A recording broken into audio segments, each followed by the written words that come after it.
ادھر سے گڑبڑ شروع ہوئی، ہر طرف سے فلاں کی بات سن لیں، بین المذاہب۔ نبی علیہ السلام نے تو حضرت عمر کے زبان مبارک سے، جب حضرت عمر نے تورات پڑھی تو حضور جلال میں آ گئے، حضور اتنے جلال میں آ گئے کہ سیدنا صدیق اکبر نے فرمایا کہ عمر تجھے رونے والیاں روئیں، حضور کا چہرہ انور نہیں دیکھ رہا۔ پھر حضرت عمر نے آپ کے گھٹنے مبارک پکڑے، کہا کہ ردینا باللہ ربن وبالاسلام دینا وبمحمد رسولا، حضور ہم اللہ اسلام کے دین ہونے پر راضی اور اللہ کے رب ہونے پر راضی، آپ کے رسول ہونے پر راضی۔ تو حضور نے اس موقع پر فرمایا عمر میرے سامنے تورات پڑھتے ہو، آج موسیٰ بھی ہوتے تو میرے پیچھے چلے بغیر ان کا بھی گزارا نہیں۔ بات اتنی ہے کہ جب آپ حضور نے جناب فاروق اعظم کی زبان اقدس سے یہ بات نہیں سنی، تم جب یہودیوں کو بھی بلا لیتے ہو، عیسائیوں کو بھی بلا لیتے ہو، بت متوں کو بھی بلاتے ہو، جی بین المذاہب اب ہنگی، اب سورج اور بجھی ہوئی بتی کی کیا بین المہنگی ہوگی؟ بل ایک سورج 22 جون کا چڑھا ہوا ہے، ایک بجھی ہوئی موم بتی ہے، اور پھر تم ان کو کہتے ہو کہ دیکھو جی یہ موم بتی و سورج کی اس طرح ہوتی ہے، تو یہ موم بتی و سورج کی ایسے ہوتی ہے۔ تمہیں شرم نہیں آتی؟ جب حضور آ گئے تو بات تو ہو گئی ختم۔ تم نے سنی ہے ان کی، تو ان کے بکواسات وہ کر رہے ہیں نصارے، اور تمہیں آ کر یہاں وہ ہدایات دیتے ہیں، غلاموں چلے جاؤ۔ رسول اللہ تو اس غلامی کو ختم کرنے کے لیے آئے، تمہارے دل اندر مر چکے ہیں غیروں کی غلامی کر کے، اور تم قرآن اور حدیث کے مقابلے میں ان کی بجھی ہوئی چیزیں لاتے ہو کہ جی یہ ایسے ہے، یہ ایسے ہے، یہ ایسے ہے۔ یہ کیا باتیں کرتے ہو تم؟ اور پھر آپ لوگ بھی جناب وہی 16 سال تعلیمیں پڑھ کے وہی بولیاں بولتے ہیں۔ وہ کہا ایک لرد فرنگی نے اپنے پسر سے کہ منظر وہ طلب کر آنکھ نہ ہو کبھی تیری سیر۔ اقبال کہتا ہے کہ میں نے وہاں دیکھا ایک لاڈ فرنگی اپنے بچے کو کہہ رہا تھا، بچے آ ان مسلمانوں نو سدا ذلیل کر کے رکھنا ہے، انہوں نے غلام بنا کے رکھنا ہے، اے چمکتے ہوئے دین بھی پاس ہوتے ہوئے معذرت کا ہانہ رویہ اختیار کریں۔ نہیں جی نہیں نہیں نہیں نہیں جی نہیں نہیں نہیں جی، اسلام تلوار سے نہیں پھیلا جی، اور نہیں جی ایسے مولوی باتیں کرتے رہتے ہیں، اسلام تو بڑا سکون کا سبق دیتا ہے، اسلام تو کسی کو کہتا ہی کچھ نہیں ہے جی۔ میں آکھا جناب کہتا کچھ نہیں ہے، لیکن کعبے کے غلاف سے لپٹا ہوا بندہ مار دیتا ہے، کہتا کچھ نہیں ہے کسی کو۔ فتح مکہ والے دن کتی کے بچے بچ جاتے ہیں، لیکن ایک انسان کعبے کے ساتھ لپٹا ہوا قتل ہو جاتا ہے۔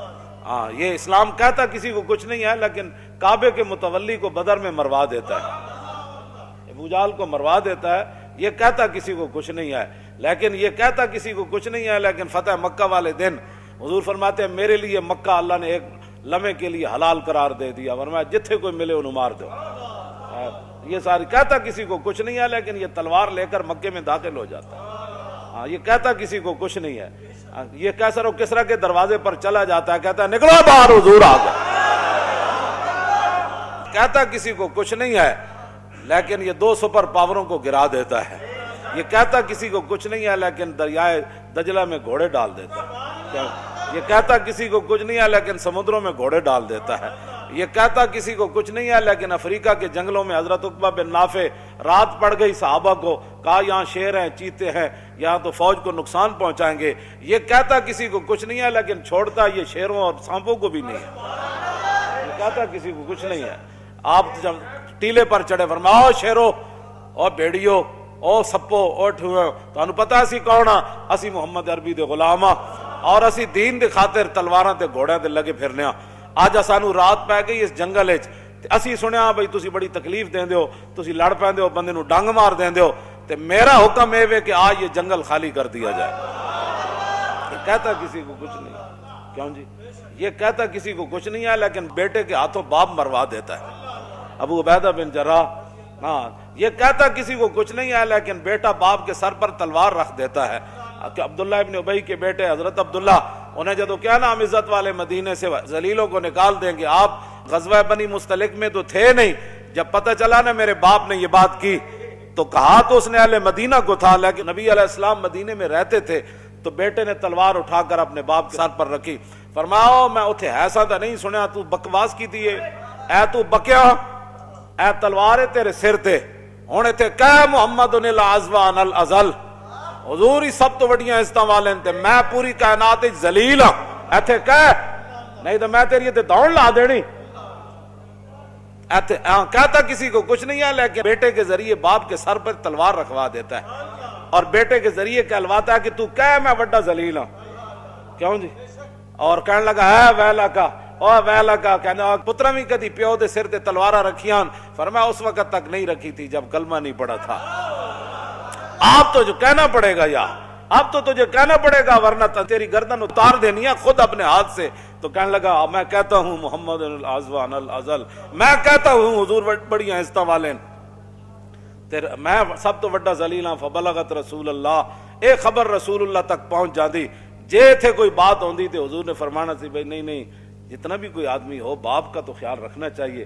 فبلغت رسول اللہ، ان کا ایسے تلوار اٹھا کر باپ کے سر پر رکھنا اور اس کو کہنا کہ جناب تو سب تو بڑا ذلیل ہیں، حضور سب تو بڑی آہستہ والے۔ ایک گل رسول اللہ تک چلی گئی، فشکرہا لہو، حضور نے ان کا شکریہ ادا کیا، حضور نے شکریہ ادا کیا، حضور نے ان کا شکریہ ادا کیا، حضور نے شکریہ ادا کیا۔ حضور خود چاہتے ہیں جب میری بات ہو تو پھر میرا کلمہ پڑھنے والا صرف مجھے دیکھے، پھر آگے کون کھڑا ہے پیچھے کون کھڑا ہے، دائیں کیا کھڑا ہے، سر پر تلوار ہے یا نیزہ ہے یا گولی آ رہی ہے، پھر وہ ادھر نہ دیکھے، صرف پھر وہ مجھے دیکھے۔ حضور خود یہ چاہتے ہیں، کیوں جی؟ اس لیے تو ان کا شکریہ ادا کیا، فرماؤ میرے غلام تیرا شکریہ کہ تو نے میری عزت پر اتنی بڑی، اور بات کرتا تو بات اور ہے۔ کچھ دنوں کے بعد حضرت عبداللہ پھر آ گئے، کیوں جی؟ عرض کی حضور مجھے بلغنی انکا ترید قتل ابی، حضور مجھے خبر یہ پہنچی ہے کہ آپ نے میرے باپ کو معاف نہیں کیا، اس نے جو لفظ کہے تھے کہ ہم مدینہ پاک جا کر عزت والے ذلیلوں کو نکال دیں، مجھے یہ خبر پہنچی ہے کہ آپ ارادہ رکھتے ہیں میرے باپ کے قتل کا، لیکن آپ کسی غیر سے قتل کروانا چاہتے ہیں، آپ نے اس کی وہ غلطی معاف نہیں کی، تو فمرنی، حضور میری ایک عرض ہے، جب بھی آپ میرے باپ کو قتل کرانا چاہیں نا تو فمرنی، مجھے حکم دینا۔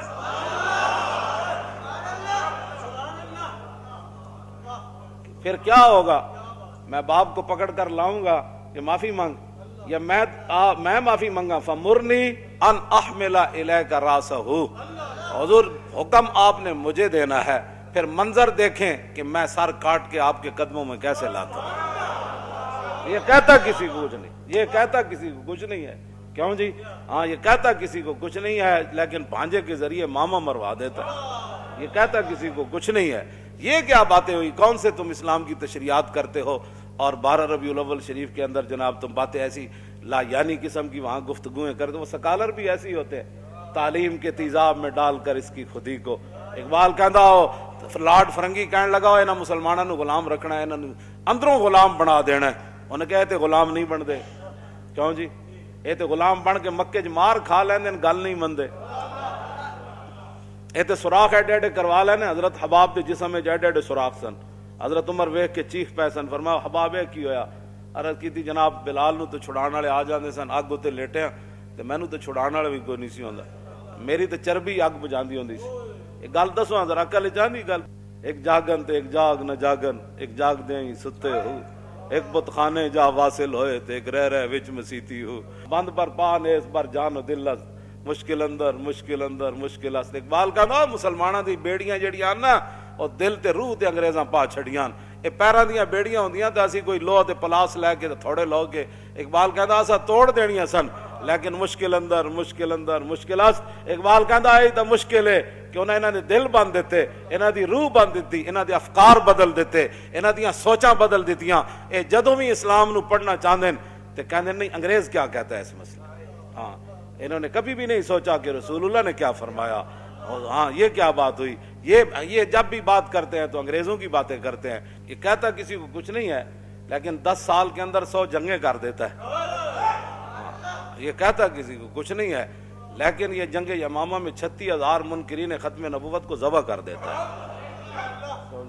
ہاں یہ کہتا کسی کو کچھ نہیں ہے، لیکن صرف اتنی بات جو کہے کہ آئیے پھر ویدو، کیوں جی یہ بھاگ جائیں گے میدان حدیبیہ میں، یہ کہتا کسی کو کچھ نہیں ہے۔ اتھے عروہ بن مسعود گل کر رہے ہومن بھی سفیر، اور رسول اللہ وہاں اتھے خلق عظیم دے مالک بھی بیٹھے ہومن، وما ارسلناک الا رحمت للعالمین دیاں شانہ دے مالک بھی اتھے بیٹھے ہومن، تے نال عروہ بن مسعود گل کر دیں کہ یہ چھوڑ جائیں گے آپ کو، بھاگ جائیں گے، یہ کہتا کسی کو کچھ نہیں ہے، لیکن افضل الخلق بعد الرسل تے صحابہ وچوں سب تو وڈے عالم کیوں جی جہاں اسلام اتنے قرضہ اج بھی باقی ہے صدیق اکبر دا، جہاں عالم ارواح تو لے کے تے عالم برزخ تک اج بھی حضور دے نال ہن، اتنی شانہ دے مالک ہون، اتنے وڈے عالم ہون تے اتقا بھی ہون، سب تو وڈے نیک بھی ہون، اسلام انہاں دا مقروض بھی ہوئے، یہ ساریاں شانہ اپنی جگہ ہون، لیکن عروہ بن مسعود ایک جملہ کہہ دیون میدان حدیبیہ تانا دے دیا رسول اللہ نو کہ تسی انہاں تے بھروسہ کر کے ساڈے نال لڑن لگے ہو،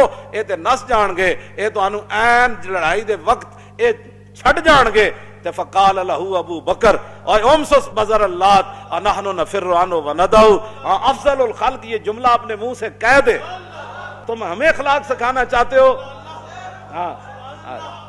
جو یہود و نصارہ کی ایجنٹیاں کرتے ہو، ساری رات ڈرامے اور فلمیں دیکھتے ہو، کیوں جی 2 نمبر مال بیچتے ہو، ہر دفتر میں رشوت اور جناب سود تم بینکوں سے کھاتے ہو۔ میں جانتا ہوں سارا کچھ جہاں سے جو لوگ کمائی کرتے ہیں، تو پھر بڑی بڑی بلڈنگیں ڈی ایچ اے بناؤ تو بیریا ٹاؤن بناؤ۔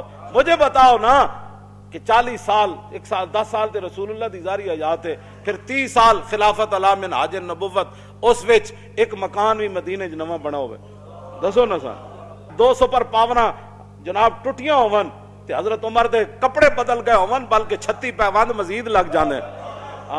حکمران بود و سامان نداشت دستے جز تیغو قرآن نداشت۔ اقبال کہتا ساڑھے حکمران ضرور رہے، سپر پاورہ بھی ڈھائیاں، تو میں کہا اقبال پھر انہوں ڈی ایچ اے بنائے، بیریا ٹاؤن بنائے، پورا جناب پاکستان پلاٹا میں تقسیم کر دیتا۔ کہنے لگا نا حکمران بود و سامان نداشت، حکمران ضرور سن لیکن دنیا دا سامان کچھ بھی نہیں رکھ دے۔ میں کہا کچھ دے رکھ دے ہونے نا، کہندا دستو جز تیغو قرآن نداشت، کہندا انہاں دے ہاتھ ایک ہاتھ قرآن سی تے دوسرے ہاتھ تلوار سی۔ مزید ویڈیوز اور اپڈیٹس کے لیے یوٹیوب پر علامہ Khadim Hussain Rizvi official channel subscribe کریں اور بیل آئیکن پر بھی کلک کریں۔